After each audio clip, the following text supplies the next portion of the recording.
Alright ji, no idea. Assess whether expansionary monetary policy is likely to be successful in reducing all types of unemployment. How to go about this question? ये थोड़ा सा unorthodox किस्म का question है. Expansionary monetary policy, दो साइडें क्या हैं?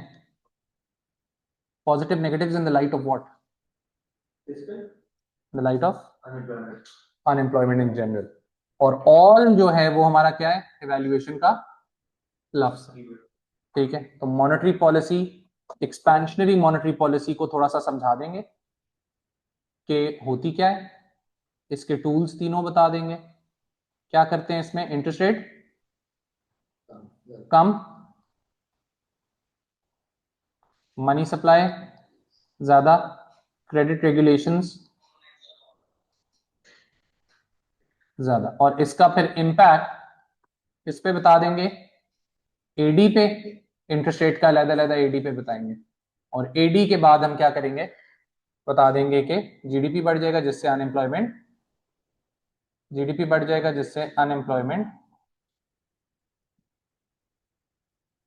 कम हो जाएगी. बात समझ आई? Do we get it? Is this clear? ठीक हो गया? आगे आ जाए. अब आ जाए इसके एडवांटेजेस पे. ये कर लेगा, एक तो यही है, इसको जो आपने समझाया ये इसके एडवांटेजेस में ही काउंट होगा. जो इसका यूज है, इसकी जो एप्लीकेशन है, that will be considered in what? Its advantages. Secondly, quick है, काम जल्दी करता है. ठीक है. और कुछ मॉनेटरी पॉलिसी का इजियर टू इंप्लीमेंट है. बस ठीक हो गया. बात समझ आई? नेगेटिव्स. नेगेटिव्स में क्या है? मसले क्या है? Time lag. और क्या मसला है एक्सपेंशन मॉनेटरी पॉलिसी का? बताएं. Sir inflation. इन्फ्लेशन हो जाएगी. एक्सीलेंट. और क्या मसला है? सर मॉनेटरी इन्फ्लेशन हो सकती है तो मनी सप्लाई बढ़ा देंगे, वो भी स्पेसिफिक सेपरेटली लिख सकते हैं. हाँ, वो भी किया जा सकता है बिल्कुल. एक सेकंड जरा मुझे दें जी. टाइम लैग है, इन्फ्लेशन हो जाएगी. What else? मॉनेटरी इन्फ्लेशन बढ़ सकती है.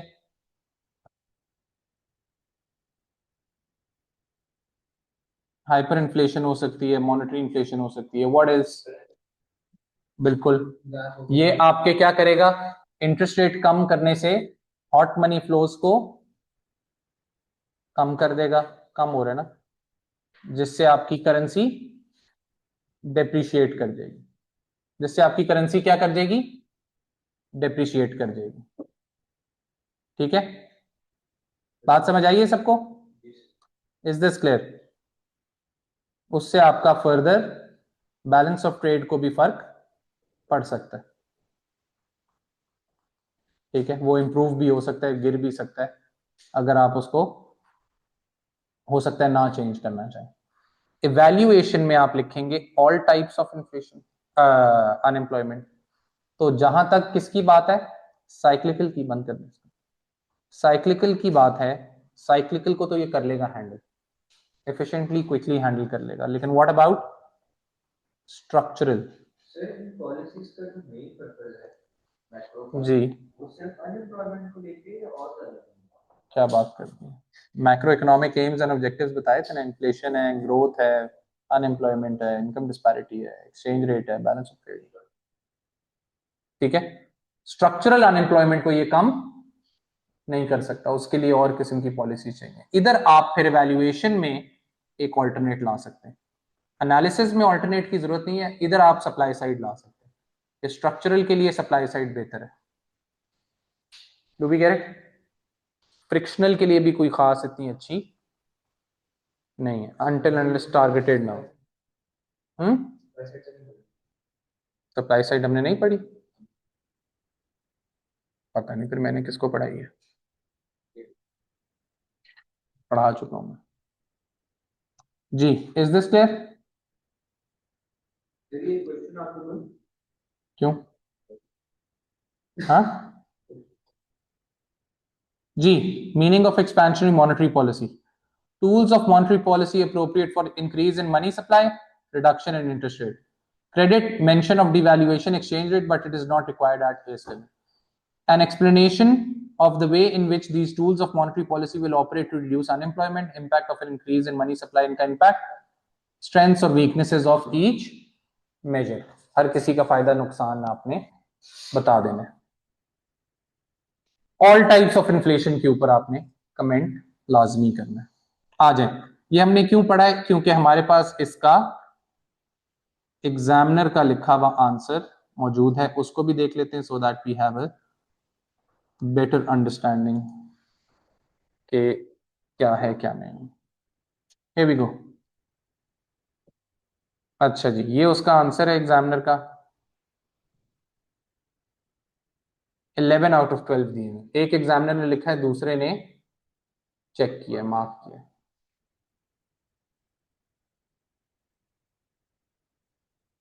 ऑल राइट जी, आ सर जाए। ये आप फिर ग्रुप में भेज सकते हैं? बिल्कुल भेज देंगे, पहले भी भेज चुका हूँ। Monetary policy refers to one type of government policy to achieve macroeconomic objectives by intervention in an economy in different ways. Expansionary monetary policy refers to a situation where policies are undertaken to increase the level of aggregate demand in the economy. There are three tools of monetary policy that would be appropriate to increase aggregate demand: an increase in money supply, a reduction in the rate of interest, and a loosening of credit credentials. An increase in the money supply will be carried out by the central bank of an economy. The central bank will try to influence bank lending by commercial banks, and this will bring about an increase in the money supply. Such an increase in the money supply through increased bank lending is likely to reduce unemployment in an economy. A strength of this measure is that its impact is likely to be noticed in a relatively short period of time. फायदा आ गया, उसने क्या किया, एक एक करके चल रहा है। यहां पे वो किसकी बात कर रहा है? मनी सप्लाई बढ़ाने की। ये उसका फायदा आ गया कि ये relatively short period of time में हो जाएगा। However, a potential weakness of such measure is that it will depend on the relationship between the central bank and the commercial banks in an economy, and it may not always be easy for a central bank to force commercial banks to operate in a certain way.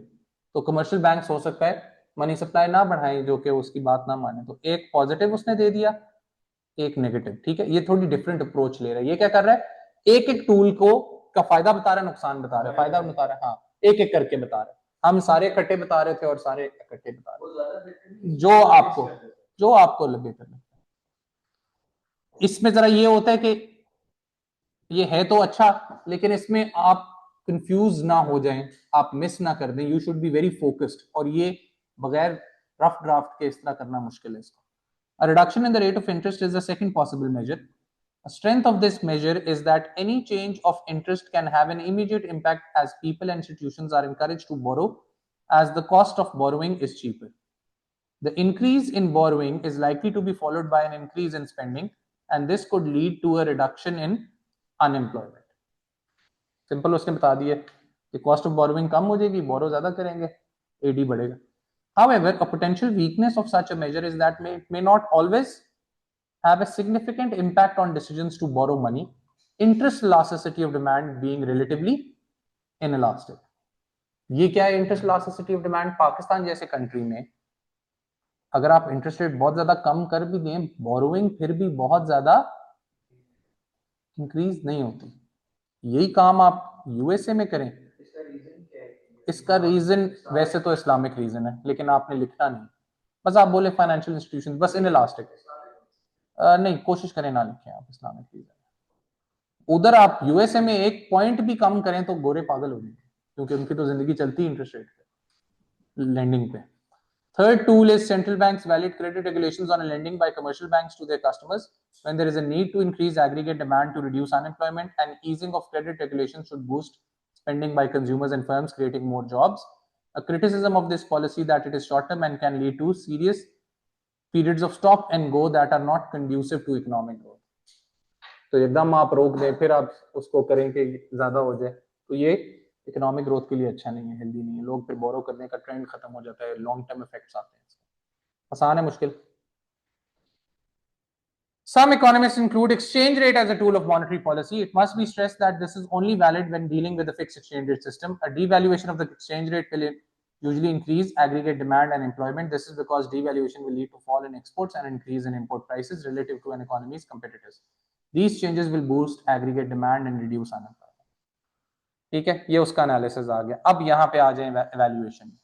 The impact of all three measures is likely to be effective in reducing the level of cyclical unemployment in the economy because expansionary monetary policy should lead to an increase in aggregate demand. तो जहां तक cyclical की बात है वहां तक scene on है क्योंकि aggregate demand बढ़ जाएगी.